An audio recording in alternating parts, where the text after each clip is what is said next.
সুপ্রভাত। কেমন আছেন আপনারা সবাই? আমি অনন্যার ব্লগসের আরও একটি ঝাঁচকচকে নতুন ব্লগে আপনাদের সকলকে জানাই অনেক অনেক অনেক স্বাগত।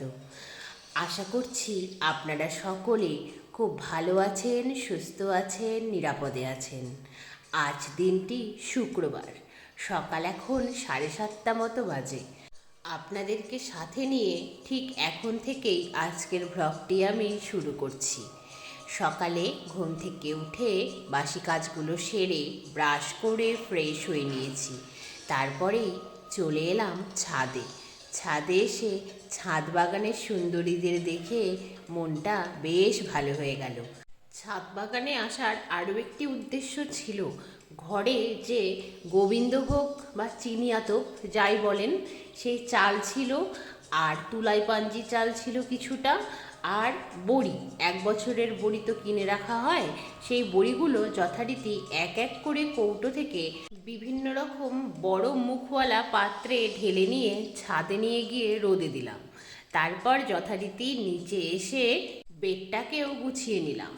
তারপরে এক এক করে ঘরের আসবাবপত্রগুলো এক এক করে মুছে নিয়ে যথারীতি সেরে ফেললাম সকালবেলাকার চা পর্ব।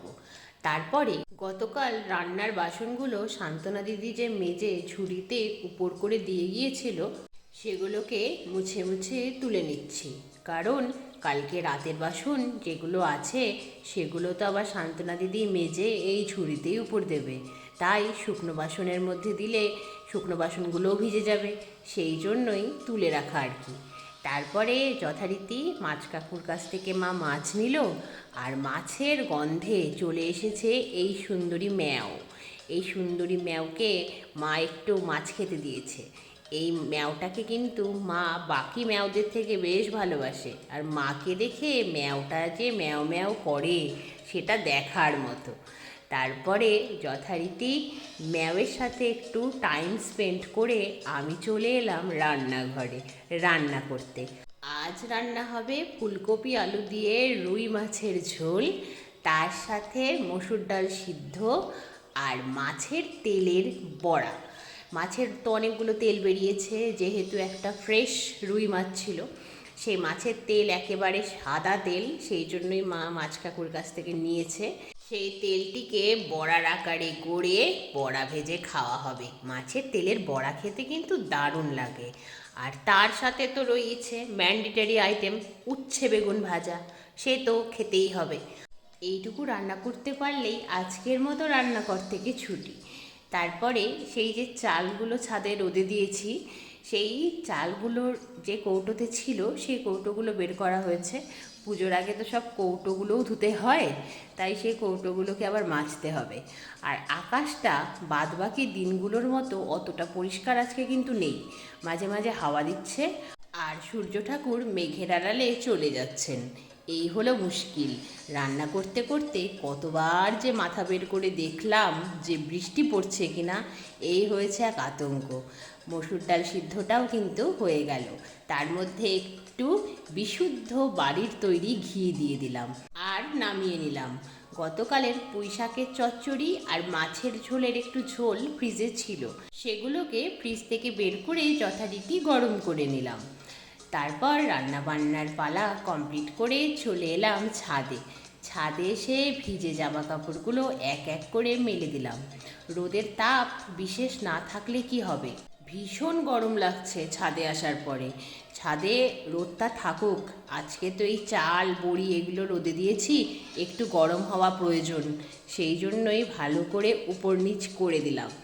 আর জায়গাটি বদলে দিলাম, যেহেতু রোদ আর একদিকে চলে যাচ্ছে ছাদের। তারপরে যথারীতি নিচে এসে এক এক করে কৌটোগুলো মেজে নিলাম। আর ওদিকে সান্ত্বনা দিদি আজকে রান্নার বাসনগুলো মাজছে। দুজনে গল্প করতে করতে সব কাজ কিন্তু মোটামুটি সারা হয়েই গেল। কৌটোগুলো মেজে বাইরে আর ধোয়ার জায়গা পেলাম না, তাই আবার রান্নাঘরের বেসিনে এসেই ধুয়ে নিলাম এক এক করে সব। তারপরে চলে এলাম ছাদে। যেহেতু রোদ সরে সরে যাচ্ছে আর মেঘের আড়ালে, তাই আর নিচে যাওয়ার সাহস হলো না। সেই জন্যে ভাবলাম কষ্ট করে ছাদে দেই, তাড়াতাড়ি শুকিয়ে যাবে কৌটোগুলো।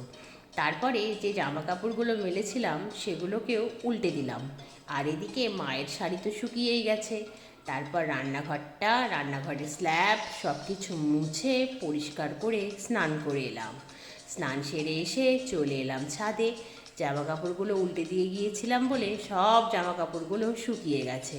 আর ভিজে জামা কাপড়গুলো মেলে চলে এলাম নিচে।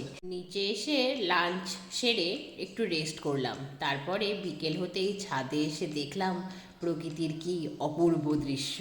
দেখেই মনটা ভালো হয়ে গেল। তারপরে যথারীতি এক এক করে ছাদের সব গাছগুলোতে জল দিয়ে নিলাম। তারপর নিচে এসে সান্ধ্যকালীন চা বানিয়ে ফেললাম। চা পর্ব কমপ্লিট হয়ে যাওয়ার পরে মা আর আমি কিছুক্ষণ টিভি দেখলাম। টিভি দেখার টাইমটাতে যে কটা সিরিয়াল ভালো লাগে সে কটা দেখলাম, আর বাদবাকি সময়টাতে মা দেখেছে, আমি ব্লগটাকে এডিট করে নিয়েছি। তারপর যথারীতি ডিনারের টাইম হতেই বাবার ডিনার তো আগেই হয়ে যায়, তারপরে আমরা ডিনারটা সেরে নিলাম। তারপরে যা যাবতীয় কাজ থাকে সেগুলো কমপ্লিট করে ঘরে এসে বেডটাকেও রেডি করে নিয়েছি। এখন তো ঘড়িতে প্রায় 12টা বেজে গেছে, এখন শুয়ে পড়ার পালা। তাহলে আজকের মতো আজকের ব্লগটা এ পর্যন্তই। আবার আপনাদের সঙ্গে দেখা হবে খুব শিগগিরই অন্য একটা নতুন ব্লগে। ততক্ষণ আপনারা সবাই খুব ভালো থাকবেন, সুস্থ থাকবেন, সাবধানে থাকবেন, নিরাপদে থাকবেন।